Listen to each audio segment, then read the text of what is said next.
Hello दोस्तों। तो दोस्तों आज की वीडियो में हम बात करने वाले हैं कि फार्मिस्ट कैसे बने। तो दोस्तों आप में से बहुत सारे लोगों ने फार्मिस्ट के बारे में तो सुना ही होगा। दोस्तों एक फार्मिस्ट जो होते हैं वो मेडिकल के क्षेत्र में फार्मिस्ट एक बहुत ही महत्वपूर्ण पद होता है फार्मिस्ट का। दोस्तों डॉक्टर द्वारा जो भी मरीज़ के लिए दवाइयाँ लिखी जाती हैं वो फार्मिस्ट ही देते हैं। दोस्तों मरीजों को दवा उपलब्ध करवाना, उन्हें दवाओं के साइड इफ़ेक्ट जो होते हैं उनके बारे में उन्हें बताना, इसके अलावा दवाइयाँ ख़त्म हो जाने पर उनकी लिस्ट बना के दवाइयों को मंगवाना और बहुत सारे काम होते हैं एक फार्मिस्ट के। दोस्तों अगर आप भी एक फार्मिस्ट बनना चाहते हैं या फिर आप जानना चाहते हैं कि एक फार्मिस्ट कैसे बनती हैं तो ये वीडियो आपके लिए बहुत हेल्पफुल होने वाला है, क्योंकि आज के इस वीडियो में आपको पूरी डिटेल्स में फार्मिस्ट के बारे में बताने वाले हैं। जैसे कि फार्मिस्ट क्या होते हैं, इनका काम क्या होता है, इसके लिए आपको योग्यता क्या होनी चाहिए, कौन सा आपको कोर्स करना होता है, कौन सा एग्ज़ाम देना होता है, और यदि आप एक फार्मिस्ट बन जाते हैं तो आपको सैलरी कितनी मिलने वाली है, इन सब के बारे में पूरी डिटेल्स में वीडियो में बात करने वाले हैं। तो वीडियो आपके लिए बहुत हेल्पफुल होने वाला है, तो वीडियो को अंत तक ज़रूर देखें। तो आइए स्टार्ट करते हैं। तो दोस्तों स्वागत है हमारे यूट्यूब चैनल करियर फोकस 2.0 में। तो दोस्तों सबसे पहले हम बात कर लेते हैं कि एक फार्मिस्ट क्या होते हैं और इनका काम क्या होता है। दोस्तों मेडिकल के क्षेत्र में फार्मिस्ट का एक बहुत ही महत्वपूर्ण भूमिका होती है। दोस्तों फार्मिस्ट को केमिस्ट भी कहते हैं। दोस्तों डॉक्टरों द्वारा जो दवाइयाँ लिखी जाती हैं या फिर राज्य सरकार द्वारा चलाए जाने वाले सभी जो स्वास्थ्य केंद्र होते हैं, अस्पतालों में केमिस्ट का जो पद होता है वो काफ़ी ज़्यादा महत्वपूर्ण होता है। दोस्तों एक फार्मिस्ट को जो भी काम होते हैं वो ये होता है कि जो डॉक्टर द्वारा जो दवाइयाँ लिखी जाती हैं जो वो उनको प्रोवाइड कराना होता है। यानी कि अगर हम बात करें तो एक मेडिकल स्टोर आप खोल सकते हैं एक केमिस्ट बन के, या फिर आप कई सारे क्षेत्र हैं मेडिकल के फील्ड में वहाँ पे आप काम कर सकते हैं एज ए फार्मिस्ट।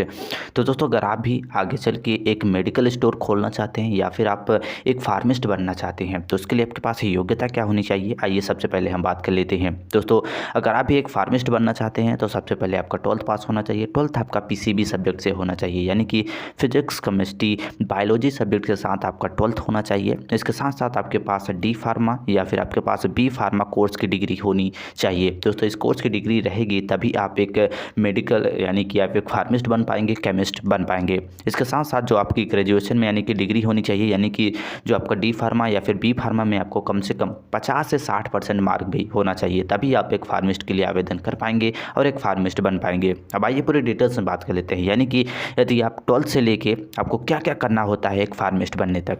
तो दोस्तों अगर आप भी एक फार्मिस्ट बनना चाहते हैं तो सबसे पहले अपना 12th पास कर ले। दोस्तों आपका 12th जो होना चाहिए वो साइंस स्ट्रीम से होना चाहिए, यानी कि पीसीबी यानी कि फिजिक्स, केमिस्ट्री, बायोलॉजी सब्जेक्ट के साथ होना चाहिए। इसके बाद आपको बी फार्मा या फिर डी फार्मा कोर्स को करना होता है। दोस्तों इस कोर्स में एडमिशन लेने के लिए यदि आप गवर्नमेंट कॉलेज से करते हैं या फिर इंडिया के टॉप कॉलेज से करना चाहते हैं तो वहाँ पर आपको एंट्रेंस एग्जाम का आयोजन किया जाता है। दोस्तों एंट्रेंस एग्जाम को क्लियर करने के बाद ही इन कोर्सों में एडमिशन मिलता है।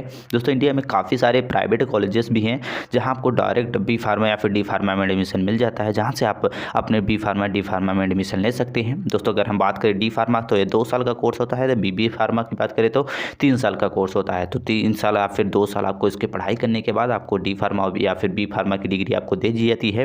दोस्तों जैसे आपके पास इसकी डिग्री आ जाती है इसके बाद आपको फार्मिस्ट के लिए आवेदन करना होता है। दोस्तों फार्मिस्ट की जो वैकेंसी होती है वो सरकारी स्वास्थ्य केंद्रों या फिर अस्पतालों द्वारा समय समय पर इसकी वैकेंसी निकाली जाती है एक फार्मिस्ट बनने के लिए। दोस्तों ये वैकेंसी आती है तो उसमें आपको आवेदन करना होता है। दोस्तों अगर हम बात करें इसके सिलेक्शन प्रोसेस की तो इसमें आपको एग्ज़ाम और इंटरव्यू आपको देना होता है। दोनों को क्लियर करने के बाद आप एक फार्मिस्ट बन जाते हैं। दोस्तों अगर आप एक फार्मिस्ट नहीं बनना चाहते हैं, आप किसी गवर्नमेंट या फिर किसी प्राइवेट हॉस्पिटल में जॉब नहीं करना चाहते हैं तो आप खुद का अपना मेडिकल स्टोर खोल सकते हैं। उसके लिए आपको लाइसेंस के लिए आवेदन करना होता है। दोस्तों लाइसेंस के लिए आप तभी आवेदन कर पाएंगे जब आपके पास बी फार्मा या फिर डी फार्मा की डिग्री होगी। दोस्तों जैसी आपकी इसकी डिग्री आ जाती है इसके बाद आपको लाइसेंस के लिए आवेदन करना होता है। इसके बाद आप कहीं पे भी अपना मेडिकल स्टोर खोल के आप महीने के काफ़ी अच्छी कमाई कर सकते हैं, यानी कि अच्छी खासी सैलरी आपको मिल सकती है। अब आइए हम बात कर लेते हैं यदि आप एक फार्मिस्ट बन जाते हैं तो आपकी स्टार्टिंग सैलरी कितनी रहने वाली है। दोस्तों अगर आप एक फार्मिस्ट बनते हैं तो आपकी जो स्टार्टिंग सैलरी रहने वाली है वो लगभग 25,000 रुपये के आसपास आपकी स्टार्टिंग सैलरी रहने वाली है। दोस्तों आपको डिपेंड करता है कि आप किस हॉस्पिटल या फिर किस कहाँ पे जॉब कर रहे हैं, सरकारी या फिर प्राइवेट हॉस्पिटल में। दोस्तों अगर आप मेडिकल स्टोर अपना खुद का खोल के अब आप वहाँ पे जॉब करते हैं तो वहाँ पे आप लगभग महीने के लगभग 25 से 30 हज़ार या फिर इससे भी अधिक आप कमा सकते हैं। तो दोस्तों ये थी जानकारी कि एक फार्मिस्ट कैसे बने। आई होप आप समझ गए होंगे कि फार्मिस्ट क्या होते हैं, इनका काम क्या होता है, योग्यता क्या होनी चाहिए, कौन सा कोर्स करना होता है। इसके बाद हमने आपको ये भी बताया कि एक फार्मिस्ट की सैलरी कितनी होती है। आई होप आप समझ गए होंगे कि फार्मिस्ट क्या होते हैं। दोस्तों वीडियो से रिलेटेड आपके मन में कोई क्वेश्चन हो तो कमेंट करके पूछ सकते हैं। दोस्तों वीडियो अच्छा लगा हो तो वीडियो को लाइक कर दें और चैनल पर नए हो तो सब्सक्राइब करके बेल आइकन को प्रेस करना ना भूलें। मिलते हैं नेक्स्ट वीडियो में, तब तक के लिए जय हिंद।